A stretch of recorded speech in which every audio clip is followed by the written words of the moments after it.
Hi viewers, welcome to our channel. రీసెంట్గా deputy CM Pawan Kalyan గారు Kakinada port టూర్కు వెళ్ళారు. అంతకు ముందు రోజే కలెక్టర్ గారు సీజ్ చేసినటువంటి పీడిఎస్ రైస్ ఏవైతే ఉన్నాయో ఆ రైస్ని అక్రమంగా ఎగుమతి చేస్తున్నారంటూ వేరే దేశాలకు ఎగుమతి చేస్తున్నటువంటి షిప్ ఏదైతే ఉందో అక్కడ ఆ రైస్ని సీజ్ చేయడం జరిగింది. సీజ్ చేసిన తర్వాత కూడా వాటిని మరలా విడిపించారు, అది మరలా ఎక్స్పోర్ట్ అవుతుంది అని రాష్ట్ర పౌర సరఫరాల శాఖ మంత్రి నాదెండ్ల మనోహర్ గారికి తెలిసినప్పుడు నాదెండ్ల మనోహర్ గారు వెంటనే దాన్ని పవన్ కళ్యాణ్ గారి దృష్టికి తీసుకెళ్ళడం, పవన్ కళ్యాణ్ గారు ఢిల్లీ పర్యటనలో ఉన్నప్పటికీ కూడా ఇమీడియట్గా ఢిల్లీ నుంచి డైరెక్ట్గా కాకినాడలో దిగటం, కాకినాడకి వస్తూ ఉంటేనే రావద్దు సార్, మీరు రావద్దు కాకినాడకి అంటూ నాకు రకరకాల మెసేజ్లు అనేక రకాల మెసేజ్లు వచ్చాయని పవన్ కళ్యాణ్ గారు ఆయనే స్వయంగా ఆయన ప్రెస్ మీట్ వేదికగా ఆయనే చెప్పినటువంటి సంగతులు. పవన్ కళ్యాణ్ గారిని ఎందుకు అక్కడికి వస్తానంటే రావద్దన్నారు, ఎందుకు అసలు అంత ఇష్యూ జరుగుతుంది అక్కడ? ఆల్రెడీ కలెక్టర్ గారు లేదు పౌర సరఫరాల శాఖ మంత్రి నాదెండ్ల మనోహర్ గారు ఒక ప్లాన్ ఆఫ్ యాక్షన్ చేస్తున్నారు. ఆ డిస్టిక్ కలెక్టర్ రేంజ్లో ఆయనకున్నటువంటి హక్కులు వినియోగించుకుంటూ ఆయన ఆ రైస్ని సీజ్ చేయడం జరిగింది. ఆ తర్వాత పవన్ కళ్యాణ్ గారు కాకినాడ పోర్టుకి వెళ్ళి పోర్టులో ఒక సినిమాట్రిక్ యాంగిల్లో ఆయన కామెంట్లు చేశారు అనేటువంటిది ఇప్పుడు సర్వత్రా వెల్లువెత్తుతున్నటువంటి విమర్శలు. మీరు అక్కడి వరకు వెళ్ళి ఆ రకమైనటువంటి పరిస్థితులు చేస్తే దాదాపుగా 30,000 కుటుంబాలు ఆ పోర్టుకు సంబంధించినటువంటి పోర్టు పరిసర ప్రాంతాలకు సంబంధించి జీవనం సాగిస్తూ ఉన్నాయి, దాని మీద ఆధారపడి బ్రతుకుతూ ఉన్నాయి. ఇప్పుడు మీరు వెళ్ళి పోర్టులో సినిమాట్రిక్ స్టంట్లు చేసి అనవసరంగా ఆ పోర్టు యొక్క ప్రతిష్టను దెబ్బతీసి ఆ 30,000 మంది కుటుంబాల మీద వాళ్ళ జీవితాల మీద దెబ్బ కొట్టొద్దు అంటూ కూడా వామపక్షాలకు చెందినటువంటి సిపిఐ రాష్ట్ర నేత మధు గారు ఆయన ఒక సంచలన లేఖ కూడా పవన్ కళ్యాణ్ గారికి రాయటం ఇప్పుడు సంచలనాన్ని సృష్టిస్తుంది అనుకోవచ్చు. అసలు ఆయన లేఖలో ఏం రాశారు, ఎందుకు ఆయన లేఖ రాయాల్సి వచ్చింది, ఆ లేఖ సారాంశం ఏంటి, పవన్ కళ్యాణ్ గారు చేసినటువంటి కామెంట్లకి ఆయన రాసినటువంటి లేఖకి రిలేషన్షిప్ ఏమైనా ఉందా, ఆ యాంగిల్లోనే ఆయన లేఖ రాయడం జరిగిందా, అసలు ఏం రాశారనేది ఇప్పుడు ఆ లేఖ చూద్దాం ఒకసారి. రైట్, మనం ఒకసారి ఆ లేఖ సారాంశం చూసుకుంటే, communist party of India T Madhu గారు డిస్టిక్ సెక్రటరీ, ఆయన సెల్ నెంబర్లు కూడా ఉన్నాయి. ఆయన లెటర్ హ్యాడ్తో సిపిఐ డిస్టిక్ ఆఫీస్కి సంబంధించి municipal stadium Tadithota near coconut market, ఆయన రాష్ట్రానికి సంబంధించి ఆ జిల్లాకు సంబంధించి ఆయన రాసినటువంటి డిస్ట్రిక్ట్ సెక్రటరీ రేంజ్లో ఆయన రాసినటువంటి లేఖ. గౌరవనీయులైన ఏపీ రాష్ట్ర ఉప ముఖ్యమంత్రి కె పవన్ కళ్యాణ్ గారికి, ఎప్పుడు రాశారైనా ఈరోజే, డేట్ కూడా చూడండి, 2/11/2024 ఫ్రమ్ కాకినాడ. విషయం: కాకినాడ యాంకరేజ్ పోర్టుపై పూర్తిగా అవగాహన చేసుకోవాలని, ప్రజా పంపిణీ వ్యవస్థను పటిష్టపరచాలని, కాకినాడ పోర్టు ప్రతిష్టను దెబ్బతీయవద్దని, 30,000 కార్మికుల కుటుంబాలను కాపాడాలని కోరుతూ, ఇక్కడ నేను రాసినటువంటి లేఖ సారాంశం చూస్తే కూడా 30,000 మంది కార్మికుల కుటుంబాలని కాపాడాలని కోరుతూ పూర్తిగా అవగాహన చేసుకోవాలని, అంటే ఈయన లేఖలో స్పష్టంగా చెప్తున్నారు పోర్టుకు సంబంధించి మీకు ఎటువంటి అవగాహన లేదు పవన్ కళ్యాణ్ గారు. ఫస్ట్ ఆఫ్ ఆల్ పూర్తిగా అసలు ఆ పోర్టు యొక్క హిస్టరీకి సంబంధించి, దాంట్లో జరుగుతున్న కార్యకలాపాలకు సంబంధించి, ఆ పోర్టు చుట్టూ పనిచేస్తున్నటువంటి వ్యక్తుల జీవితాలకు సంబంధించి 30,000 మందికి కార్మికులకు సంబంధించినటువంటి కుటుంబాలను కాపాడాలని కోరుతాం. 30,000 కుటుంబాలు అంటే యావరేజ్న 4 మెంబర్స్ కుటుంబానికి వేసుకున్నా కూడా 1,20,000 మంది, 30,000 కుటుంబాలు ఆ పోర్టు మీద ఆధారపడి బ్రతుకుతున్నాయంటే, ఇది ఆయన రాసినటువంటి ప్రజా పంపిణీ వ్యవస్థను పటిష్టపరచాలని, కాకినాడ పోర్టు ప్రతిష్టను దెబ్బతీయవద్దని, అంటే ప్రజాప్రతినిధిగా ఉంటూ పోర్టు ప్రతిష్టను వ్యవస్థను పటిష్టపరచండి, కానీ పోర్టు వ్యవస్థను దెబ్బతీయకండి. 30,000 మంది కార్మికుల కుటుంబాలను కాపాడాలి, వాళ్ళని పొట్టగొట్టకండి, లేదా వాళ్ళ జీవన వ్యవస్థ మీద కొట్టకండి, వాళ్ళ జీవన నాడుల మీద కొట్టకండి, ఆ కుటుంబాలను పరిరక్షించే పనిగా భాగంగా వాళ్ళని కాపాడాలని కోరుతూ ఆయన రాసినటువంటి లేఖ. అయ్యా, కాకినాడ పోర్టుకు చారిత్రాత్మక చరిత్ర ఉంది. అంతకుముందు కోరంగిలో పోర్టు ఉండేది. 200 సంవత్సరాల క్రితం కాకినాడ సముద్ర తీరాన పోర్టును ఏర్పాటు చేశారు. 1995 సంవత్సరం నుండి బియ్యం ఎగుమతులు ప్రారంభించారు. ఈ పోర్టును నమ్ముకొని 30,000 మంది కార్మికులు జీవనం సాగిస్తున్నారు. ఈ యాంకరేజ్ పోర్టును అభివృద్ధి చేయడానికి ఆయా రాష్ట్ర ప్రభుత్వాలు, ప్రజాప్రతినిధులు ఎంతగానో కృషి చేశారు. కాకినాడలో ఎరువుల కర్మాగారాలు, ఆయిల్ పరిశ్రమలు, కాకినాడ పోర్టు, ఆక్వా రంగం, సీ ఫుడ్ ఎగుమతులు ఇవన్నీ కాకినాడ అభివృద్ధికి సోపానాలు. సో ఇన్ని రకాల వ్యవస్థలు అక్కడ పనిచేస్తూ ఉన్నాయి. 200 సంవత్సరాల క్రితం కాకినాడ సముద్రపు తీరాన పోర్టును ఏర్పాటు చేశారు. 1995 నుండి పీడిఎస్ రైస్ కావచ్చు, లేదంటే అక్కడ నుంచి రాష్ట్రానికి సంబంధించి రైస్ ఎగుమతులు కావచ్చు, 95 నుంచి స్టార్ట్ అయ్యాయి. అక్కడేమన్నా జరుగుతున్నటువంటి పరిస్థితుల్ని చూడండి. కార్మికులు నమ్ముకొని జీవనం సాగిస్తున్నారు. ఈ పోర్టు అభివృద్ధిని చేయడానికి ఆయా రాష్ట్ర ప్రభుత్వాలు ఎంతగానో కృషి చేశాయి.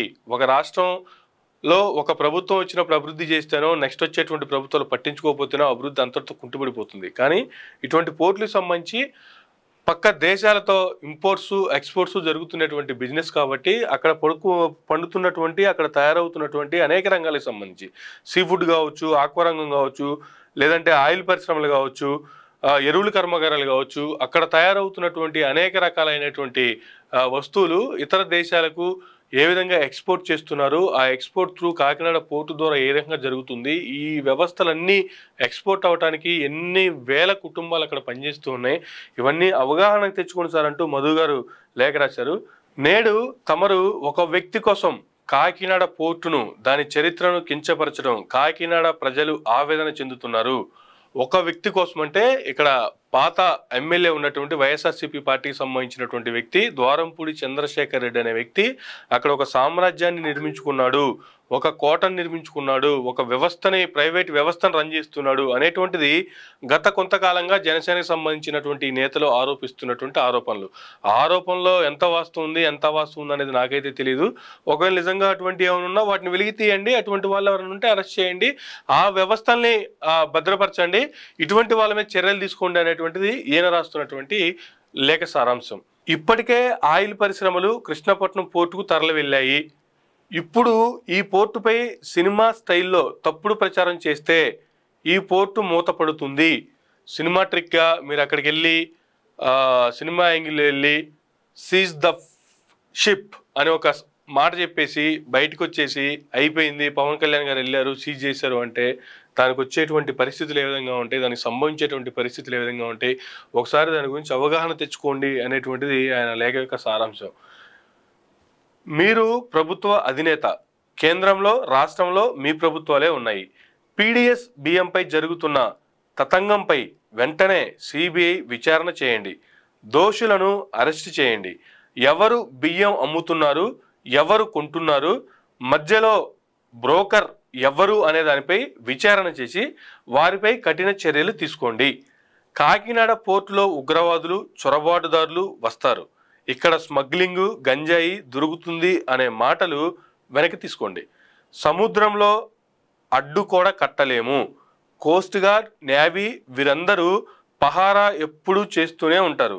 కావున తమరు దయ ఉంచి రాజకీయ వ్యక్తిగత స్వార్థాలు కాకుండా బియ్యం దొంగలను అరెస్టు చేస్తే కాకినాడ ప్రజలు, అన్ని రాజకీయ పార్టీలు హర్షిస్తాయి.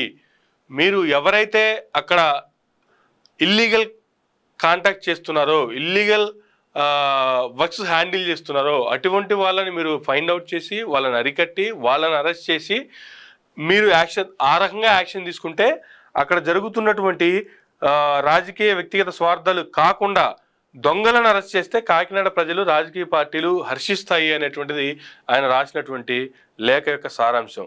ఇట్లు టి మధు. దానికి సంబంధించి కాకినాడలో ఉన్నటువంటి మరొక సిపిఐ నేతలు ఇద్దరు కూడా వాళ్ళిద్దరు సాక్షి సంతకాలు లాంటివి పెట్టడం కూడా జరిగింది వాటికి. సో ఇది కాకినాడకి సంబంధించి మధు గారు రాసినటువంటి లేఖ యొక్క సారాంశం. సో ఇది పరిస్థితి. పవన్ కళ్యాణ్ గారు అయితే కాకినాడ పోర్టుకి వెళ్ళారు, ఎవరు వద్దన్నా, ఎవరు రావద్దన్నా, ఎవరు ఎన్ని మెసేజ్లు పెట్టినా ఆయన అవన్నీ పట్టించుకోలేదు. పోర్టుకి వెళ్ళారు, సముద్రం మధ్యలోకి వెళ్ళారు, ఏదైతే ఆ షిప్ ఉందో ఆ షిప్ను కూడా పరిశీలించారు. అన్నీ చేసిన తర్వాత అక్కడ పరిస్థితులన్నీ తెలుసుకున్నారు. ఇంతకుముందు ఎన్ని క్వింటాల రైస్ అరెస్ట్ చేశారు, ఎవరు పట్టుకున్నారు, ఏ విధంగా చేశారు అనేటువంటి కామెంట్లు ఆయన చేశారు. ఆ తర్వాత అన్నీ తెలుసుకున్న తర్వాత సీజ్ ద షిప్ అన్నారు, వచ్చేశారు. ఆ తర్వాత పవన్ కళ్యాణ్ గారే స్వయంగా నాదెండ్ల మనోహర్ గారిని, మినిస్టర్ గారిని ఒక పక్కన, అలాగే లోకల్ ఎమ్మెల్యే కొండబాబు గారిని ఒక పక్కన కూర్చోబెట్టుకుని ఆయనే ప్రశ్న అడ్రస్ చేశారు. అక్కడ ప్రెస్ మీట్ పెట్టారు. ఆ ప్రెస్ మీట్ వేదికగా ఆయన కొన్ని కామెంట్లు కూడా చేశారు. ఇంకా అవన్నీ లేటెస్ట్ కామెంట్లు కాదు కాబట్టి ఆయన ఏం కామెంట్లు చేశారు ఏందనేది అందరికీ తెలిసిన విషయమే కాబట్టి ఆ తర్వాత నెక్స్ట్ డే విజయవాడలో మినిస్టర్ గారు ఒక ప్రెస్ మీట్ పెట్టారు. ఎప్పటి నుంచో మాకు ఇన్ఫర్మేషన్ ఉంది అక్కడ ఇల్లీగల్ స్మగ్లింగ్ జరుగుతుంది అని, పీడిఎస్ రైస్ అక్రమంగా తరలిస్తున్నారు అనేటువంటి దాంతో చాలాసార్లు మేము అడ్డుకున్నాము. కొన్ని గోడౌన్లోనే సీజ్ చేయడం కూడా జరిగింది. ఫైనల్గా ఇక్కడ కూడా పట్టుకోవడం జరిగింది. సో పవన్ కళ్యాణ్ గారు ఇక్కడికి వచ్చారు కాబట్టే ఈ ఇష్యూ బయటకు వచ్చింది, లేదంటే బయటకు వచ్చేది కాదు అనేటువంటి కామెంట్లు నాదెండ్ల మనోహర్ గారు చేశారు. అవి చేస్తూనే ఎప్పటి నుంచో స్మగ్లింగ్ జరుగుతుంది కానీ ఈ రకమైనటువంటి స్మగ్లింగ్ ఇంతకుముందు ఎప్పుడూ లేదు, ఈ తరహా స్మగ్లింగ్ ఇదే మొదటిసారి అనేటువంటి కామెంట్ కూడా చేశారు ఆయన. ఈ కామెంట్ దేనికి సంకేతం? సరే ఎప్పటి నుంచో స్మగ్లింగ్ జరుగుతుంది, సరే గత రాష్ట్రాలు పట్టించుకోలేదా? ఆ రాష్ట్ర ప్రభుత్వాలు అప్పుడు పట్టించుకోలేదు కాబట్టే ఆ ప్రభుత్వాన్ని పక్కన కూర్చోబెట్టి మీరు కూటమిగా వచ్చినటువంటి మీ ప్రభుత్వానికి ప్రజలంత మ్యాండేటరీ ఇచ్చారు, మీరు అన్నీ చేస్తారని చెప్పి. కానీ మీరు వచ్చి చేస్తున్నటువంటి కామెంట్లు పట్టుకున్నాము బాగానే ఉంది, కానీ ఇప్పుడు జరిగినంత ఇల్లీగల్ కాంటాక్ట్స్, ఇప్పుడు జరిగినంత ఎక్స్పోర్టు, ఇప్పుడు జరిగినంత స్మగ్లింగు గతంలో ఎప్పుడు జరగలేదు, ఇది ఈ రకంగా జరగడం ఇదే ఫస్ట్ టైం అనేటువంటి కామెంట్స్ స్వయంగా మంత్రి గారు కామెంట్లు దేనికి సంకేతం? ప్రభుత్వంలో ఉన్నది మీరే కదా, క్యాబినెట్ మినిస్టర్ కదా మీరు, ఆ శాఖకి పౌర సరఫరాల శాఖ మినిస్టర్ కదా మీరే ఇటువంటి కామెంట్లు చేస్తే రాష్ట్ర ప్రభుత్వానికి కావచ్చు, రాష్ట్రానికి కావచ్చు ఎటువంటి సంకేతాలు ఇస్తున్నట్టు? ఏంటి అసలు ప్రజలకు ఏం చెప్పాలనుకుంటున్నారు? బీజేపీ, టీడీపీ, జనసేన కూటమిగా కలిసే ఉన్నాయా, లేదు కూటమిలో లుకలుకలు ఉన్నాయా? పవన్ కళ్యాణ్ గారు అంత ముందు రోజు చేసినటువంటి కామెంట్స్ ఏంటి? నెక్స్ట్ డే నాదెండ్ల మనోహర్ గారు ప్రెస్ మీట్ పెట్టి ఆయన చేసినటువంటి కామెంట్స్ ఏంటి? ఇవన్నీ దేనికి సంకేతం? ఇటువంటి పరిస్థితుల నేపథ్యంలో ఈరోజు సీఎం చంద్రబాబు నాయుడు గారు, డిప్యూటీ సీఎం పవన్ కళ్యాణ్ గారు భేటీ, ఆ భేటీలో వస్తున్నటువంటి అంశాలు మెయిన్ ప్రధానంగా ఇదే అంశము. అలాగే రాజ్యసభ సభ్యులకు సంబంధించి ప్రస్తావన అనేటువంటిది వస్తున్నటువంటి సమాచారం. మరి ఆ సమాచారం వాళ్ళిద్దరి తర్వాత ప్రెస్ అడ్రస్ చేస్తారా, లేదు వాళ్ళ మధ్య ఉన్నటువంటి అంతరాలు ఏవైతే ఉన్నాయో వాటిని తొలగించుకొని, లేదు ఏ విధంగా ముందుకు పోదాము, రాజ్యసభ సభ్యులకి ఎవరెవరిని ఫైనల్ అవుట్ చేయాలి అనేటువంటి దానికి సంబంధించి మాట్లాడేసుకొని వాళ్ళకి సంబంధించినటువంటి ఇంటర్నల్ టాక్స్ ఏవైతే ఉన్నాయో ఆ మీటింగ్ పెట్టేసుకొని వాటికి సంబంధించి ఒక క్లారిటీ తెచ్చుకొని ఇద్దరు అటు వెళ్ళిపోతారా, ఏం చేస్తారనేది కూడా మరి చూద్దాము. మరి పరిస్థితి అయితే ఇది. సిపిఐకి సంబంధించి వాళ్ళు విడుదల చేసినటువంటి లేఖ యొక్క సారాంశం అయితే ఇది.